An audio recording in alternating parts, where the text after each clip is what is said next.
మా ఛానల్ను సబ్స్క్రైబ్ చేసుకొని మా వీడియోలు వీక్షిస్తున్న ప్రేక్షకులందరికీ మా వందనాలు. ఈ వీడియోలో ప్రపంచమంతా తెలుసుకోవాల్సిన అతి ముఖ్యమైన గోప్యమైన విషయాలు ఈ వీడియోలో దొరుకుతాయి. అయితే ఇది మేము తెలుగులో చేస్తున్నప్పటికీ వివిధ భాషల్లో తర్జుమా చేసుకోవాలనుకున్న వాళ్ళు కూడా ఈ వీడియోని తర్జుమా చేసుకోవచ్చును. ఈ వీడియోలో ఉన్న ప్రాముఖ్యత ఏమిటంటే, గత 2 వీడియోలో ఈ యొక్క సృష్టి ఎలా జరిగిందనే అంశం మీద కొంత బ్రీఫ్గా చెప్పడం జరిగింది. అయితే సృష్టిలో మొదటి రోజు ఏం సృష్టించబడింది, 2వ రోజు, 3వ రోజు, 4వ రోజు, 5వ రోజు, 6వ రోజు ఏమి సృష్టించబడిందో ఒక్కొక్క వీడియోని మేము మా తదుపరి వీడియోల్లో తెలియచేస్తాం. అయితే ఈ వీడియోలో తెలుసుకోవాల్సిన విషయం ఏమిటంటే, బైబిల్ బోధించేవాళ్ళు ప్రపంచంలో దేవుని గురించి అన్వేషించే వాళ్ళు తెలుసుకోవాల్సిన ప్రాముఖ్య విషయం ఏమిటంటే, మొట్టమొదట దేవుడు ఆత్మ అనే అంశం మీద మన గత వీడియోలో చెప్పడం జరిగింది. ఆత్మ నుండి వచ్చిన వాక్కు ద్వారా కానీ ఈ యొక్క యావత్ ప్రపంచం సృష్టించబడిందని గత వీడియోలో చెప్పుకుందాం. అయితే దానికే గతంలో పాత నిబంధన గ్రంథంలో యెహోవా అంటే అర్థం కూడా మా వీడియోలో చెప్పడం జరిగింది. యెహోవా అంటే వ్యక్తి కాదని, యెహోవాకి శరీరం లేదని, ఆయన అది పేరు కాదని ఖచ్చితంగా చెప్పవచ్చు. అయితే ఈ వీడియోలో యెహోవా కొత్త నిబంధనలో యేసు తర్వాత పరిశుద్ధాత్మ ఎవరు ఈ ముగ్గురు అనే అంశం మీద ఈ వీడియోలో బయలుపరచడం జరుగుతుంది. అయితే చాలామంది బైబిల్ని జ్ఞానం కలిగిన వాళ్ళు, బైబిల్ని బోధించేవాళ్ళు, బైబిల్ కాలేజీలు నడుపుతున్న వాళ్ళు తెలుసుకోవాల్సిన ముఖ్యాంశాలు ఈ వీడియోలో దొరుకుతాయి. అదేమిటంటే, చాలామంది యేసు ప్రభుకు తండ్రి ఎవరంటే యెహోవా అంటారు, లేకపోతే యేసేబు అని అంటారు. ఎందుకనంటే మరియకు ప్రధానం చేయబడి యేసేపు మరియా వాళ్ళు ఉండగానే ఈ యొక్క యేసు జన్మించడం అనేది జరిగింది. దీంట్లో అంతరార్థం చాలా ఉంది. నిగూఢమైన సత్యాన్ని మనం తెలుసుకోవాలి. యేసు ప్రభువుకి శారీరకంగా తండ్రి లేడని చెప్పొచ్చు. శారీరకమైన తండ్రి లేడు. మనవలే తల్లి గర్భములో తల్లిదండ్రుల వలన శరీరము ఉద్భవించి ఆయన పుట్టితే ఆయన దేవుడు కాడు, ఆయన్ని పూజించాల్సిన అవసరం లేనే లేదు. ఇటీవల కాలంలో కొంతమంది దుర్మార్గపు మాటలని కన్య గర్భంలో శిశువు ఎలా పుడతాడని చెప్పేసి అసహ్యంగా మాట్లాడుతున్నారు. అది వారి విజ్ఞతకే వదిలేస్తాం. అది మంచిది కాదు. క్రైస్తవులు నమ్ముతున్న కన్య మరియ గర్భంలో పుట్టిన యేసు ఎవరు? ఆయన జన్మ రహస్యం ఏమిటి? ఆయనకి యెహోవాకి సంబంధం ఏమిటి అనే విషయాన్ని, మరి యేసుకి పరిశుద్ధాత్మకి ఉన్న సంబంధాన్ని ఈ యొక్క వీడియో ద్వారా అందరూ తెలుసుకోవచ్చు. ఇక్కడ ఒక విషయాన్ని గమనించాలి. మరియా గర్భము దాల్చక ముందు గాబ్రియేలు దూత వచ్చి, శిష్యుల్లో నువ్వు ఆశీర్వదించబడిన దానవు, స్త్రీలలో నువ్వు ఆశీర్వదించబడిన దానవు, స్త్రీలలో ఆశీర్వదించబడిన దానవు అని చెప్పేసి మరియ గర్భమును ఆమె ఏం చేసింది? ఆ యొక్క దేవదూత వాక్కు, అదే పరిశుద్ధాత్మ నుంచి తీసుకొచ్చిన వాక్కు సందేశాన్ని ఆమెకి చేరవేసింది. నువ్వు గర్భవతి కాబోతున్నావని. మరియా, నువ్వు గర్భవతి కాబోతున్నావని కన్య మరియగా చెప్పినప్పుడు ఆమె ఆశ్చర్యపొందింది. నేను పురుషుని ఎరిగిన దాననే, ఇది ఎలా సాధ్యం అని అడిగినప్పుడు అప్పుడు గాబ్రియేలు దూత చెప్పుద్ది, ఇది దేవుని క్రియ.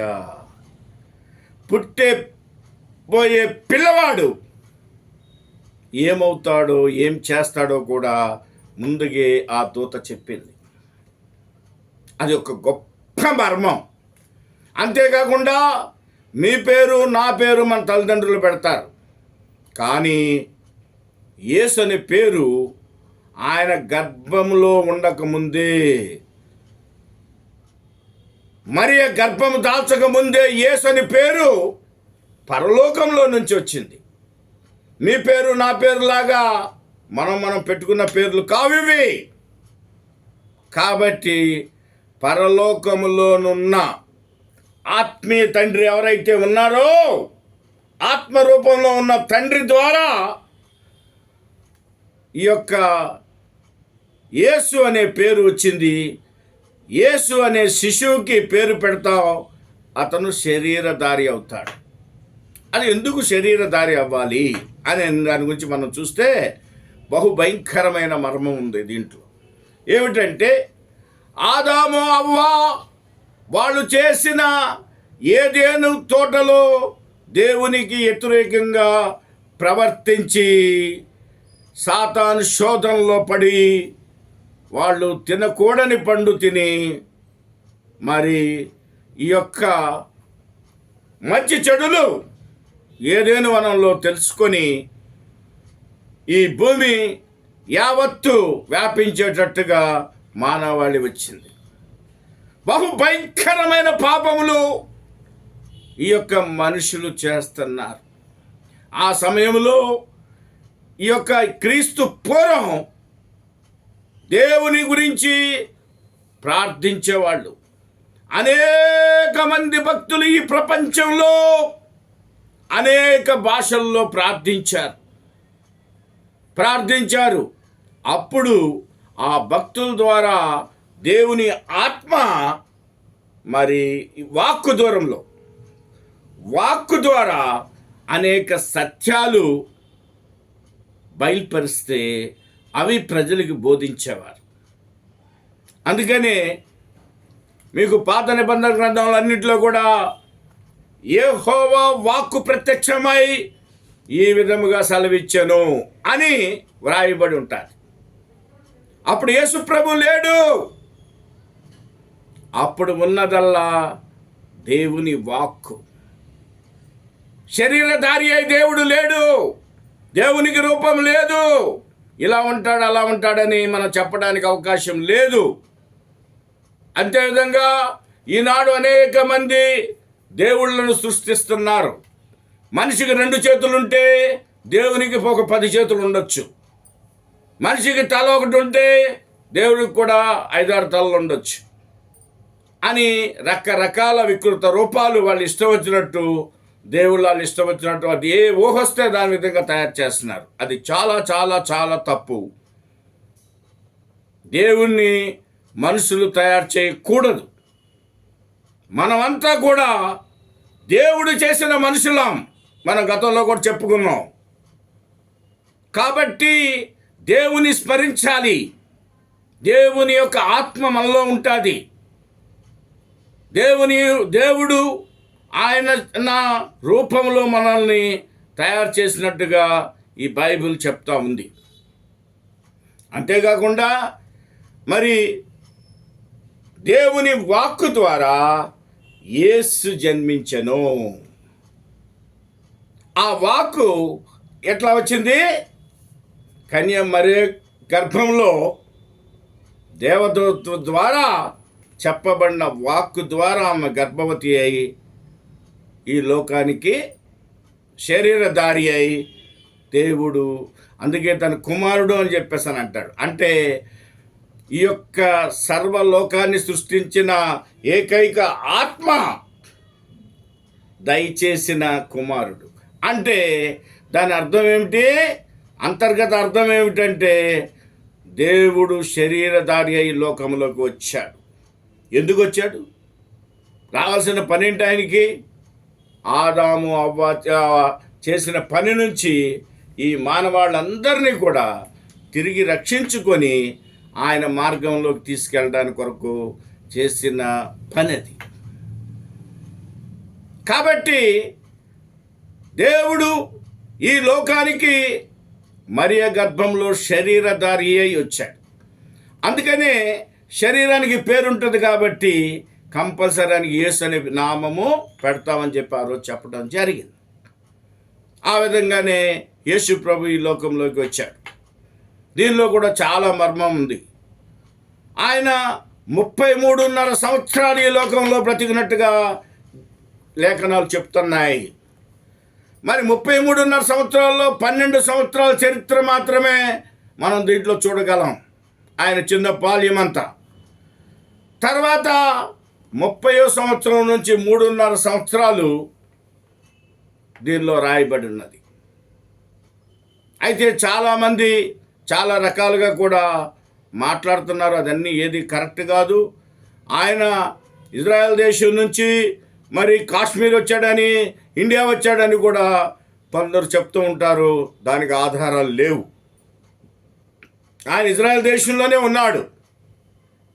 ఆయన మరి 33.5 సంవత్సరాలు ఎందుకున్నాడు? 33.5 సంవత్సరాల్లోనే ఆయన ఎందుకు సిలువేయబడ్డాడు అనే దానికి కూడా మర్మం ఉన్నది. ఆయన ఈ లోకానికి వచ్చింది దేనికై అంటే, శరీరధారి వచ్చింది దేనికై అంటే, సర్వ పాపులను, సర్వ మానవాళికి రక్షణ కల్పించడానికి వచ్చాడు. రక్షణ కల్పించాలంటే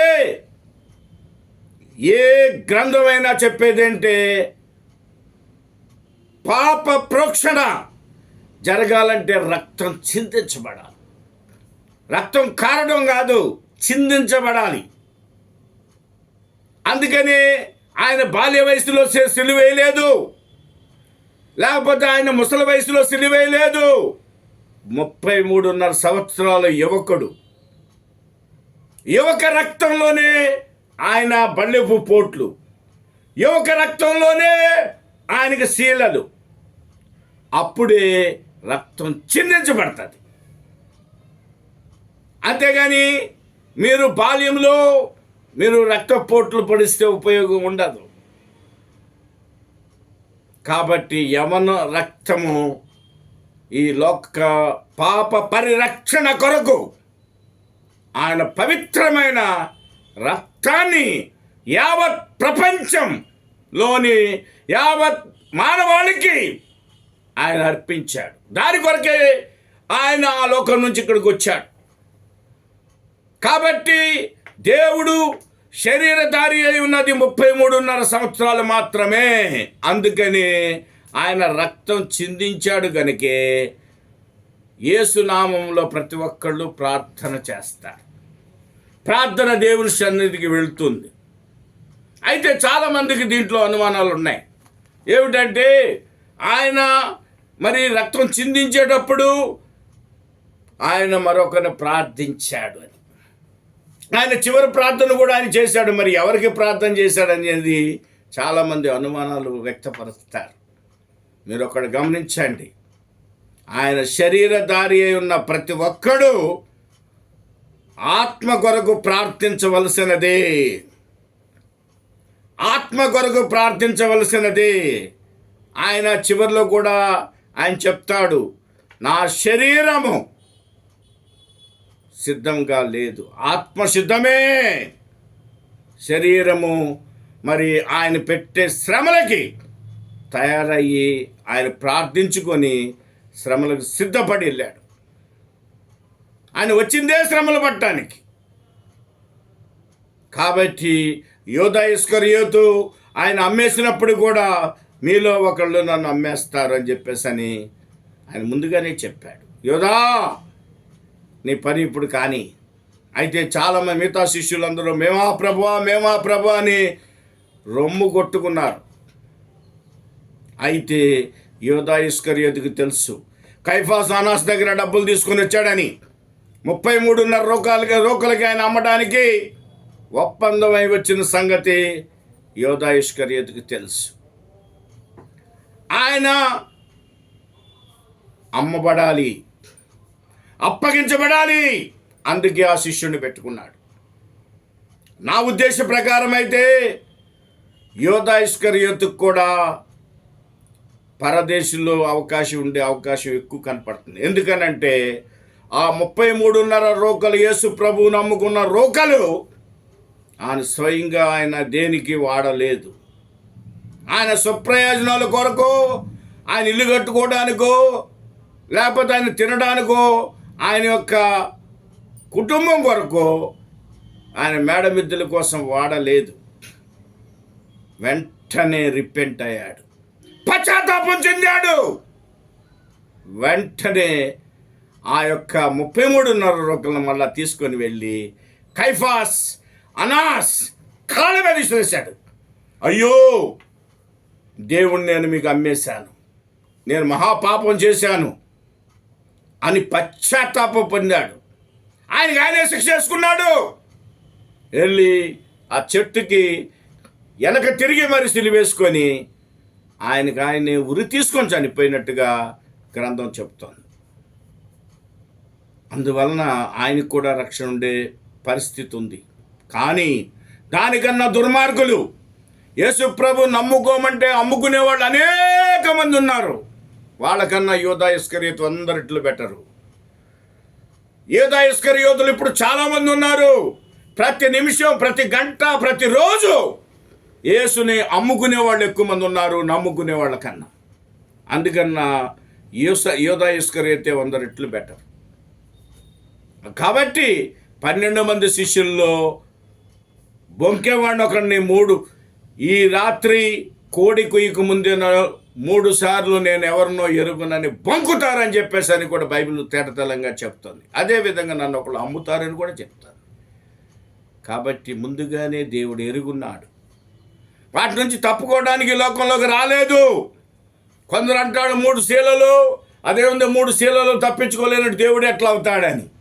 ఆ 3 శీలలు అనుభవించటానికే, ముండ్ల కిరీటం అనుభవించడానికే, పక్కలో బల్లెపోట్లు రక్తం చిందించడానికే ఈ లోకానికి వచ్చాడు. ఈ సంగతి గ్రహించాలి. మన కొరకు ఆయన చేసినాడని చెప్పేసి అని ప్రతి ఒక్కళ్ళు గ్రహించాలి. అంతేవిధంగా అందువలన ఈ 33.5 సంవత్సరంలో మనకి యేసు ప్రభు వారు మరి శరీరధారి అయి లోకంలో ఆయన తిరుగాడినట్టు, అదే ఈ రోజున మరి హోలీ ల్యాండ్, పరిశుద్ధ పట్టణం అని పిలువబడుతుంది ఆయన తిరిగిన ప్రదేశాన్ని. కాబట్టి నేను 6 సార్లు ఇక్కడ కూడా వెళ్ళొచ్చాను, 600 మందిని కూడా తీసుకొని వెళ్ళాను. ఆ పరిశుద్ధ పట్టణం ఆయన తిరుగాడిన ప్రదేశాన్ని ఇవాళ ప్రపంచం యాత్రికులు ఎందరో ఆ దేశానికి వెళ్తున్నారు, వెళ్ళి చూస్తానికి వెళ్తున్నారు. కాబట్టి చరిత్ర చెప్తుంది. అదేవిధంగా మరి యేసు ప్రభును సిలువేసిన తర్వాత ఆయన శరీరము ఖననం చేసిన అది ఆయన సమాధి చేయబడబడి మూడవ దినం ఆదివారం తెల్లవారుజామునే ఆయన మన తిరిగి సమాధి నుంచి లేచి ఈ లోకం నుంచి వెళ్ళిపోయినట్టుగా బైబిల్లో చెప్తాము. అప్పుడు అనేక మంది యేసుని ఎరిగిన వారు ఆయన వెంబడించేవాళ్ళు, ప్రభువా ప్రభువా నువ్వు వెళ్ళిపోతున్నామ్మా, మా పరిస్థితి ఏమిటని అడిగితే, భయపడకుడి, ఆదరణకర్త అయిన పరిశుద్ధాత్మను నేను పంపుతాను, పరిశుద్ధాత్మ ద్వారా మీరు ఆత్మీయంగా శారీరక అన్ని రకాల మేలు మీరు పొందుతారని చెప్పేసి ఇవాళ మనము పరిశుద్ధాత్మ యుగంలో ఉన్నాం. కాబట్టి అయితే పరిశుద్ధాత్మ ఆత్మ గనుక అది పేరు కాదు గనుక మనం యేసునామమునే ప్రార్థిస్తాం. ఇవాళ క్రియలన్నీ కూడా పరిశుద్ధాత్మ వల్లనే మనకి ఈ క్రియలన్నీ కూడా సంభవిస్తాయి.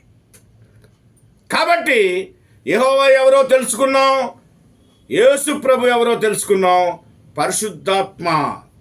అయితే చాలామంది త్రియేక దేవుడని, తర్వాత మరి యెహోవా, యేసు, పరిశుద్ధాత్మ నామంలో అని అంటారు. కాబట్టి మీరు ఏమన్నానండి, యెహోవా అంటే ఒక మహత్తరమైన శక్తి, యేసు అంటే శరీరం ధరించిన మరి ప్రభువు ఈ లోకానికి రక్షణ ఇవ్వడం కొరకు శ్రమపడిన శరీరం. ఆయన కూడా ప్రార్థించాడు. ఎవరికి ప్రార్థించాడు? ఆత్మకి, ఆయనలో ఉన్న ఆత్మకి. ఆయనకి తెలుసు ఆ పరిశుద్ధాత్మ కొరకు, పరిశుద్ధాత్మ వేరే లేదు, ఆయనలోనే ఉంది, నీలో, నాలో, నా పక్కన, నీ పక్కన. ప్రతి క్షణం మనం పరిశుద్ధాత్మ యొక్క మేళ్ళు పొందాలి. అదే ఈనాటి నగ్న సత్యం. అందుకని బోధకులారా, సువార్తకులారా, ఈ యొక్క మర్మాన్ని తెలుసుకోండి. యెహోవా అంటే ఎవరు, యేసు అంటే ఎవరు, పరిశుద్ధాత్మ అంటే ఎవరు. కాబట్టి మీరు ఈనాడు పరిశుద్ధాత్మని ఆకాశం వైపు తిరిగి యేసునామంలో పరిశుద్ధాత్మ దిగిరా అంటే వస్తుంది, అక్కడ కార్యం జరుగుద్ది. మేము అనేకమైన చూసాం. ఎటువంటి మెరికల్స్, అద్భుతాలు జరుగుతాయి. మేము ఎన్నో చూసాం. కాబట్టి పరిశుద్ధాత్మ, మరి ఆయన పరిశుద్ధాత్మ వలన మనం అనేకమైన క్రియలు చేయవచ్చును. అయితే అది యేసునామములోనే మనం అడగాలి. పరిశుద్ధాత్మ అనేది ఇప్పుడు క్రియ జరుగుతుంది. పరిశుద్ధాత్మ అల్లాడుచుంటుంది ఈ యొక్క శూన్యంలో. మేము ప్రతి చోట పరిశుద్ధాత్మ కనిపిస్తుంది. దురాత్మలు కూడా ఉంటాయి, సాతాను శక్తులు కూడా ఉంటాయి. కాబట్టి ఈ సాతాను శక్తులన్నిటినీ యేసునామములో బంధించాలి, పరిశుద్ధాత్మని స్వీకరించాలి, పరిశుద్ధాత్మని ఆహ్వానించాలి.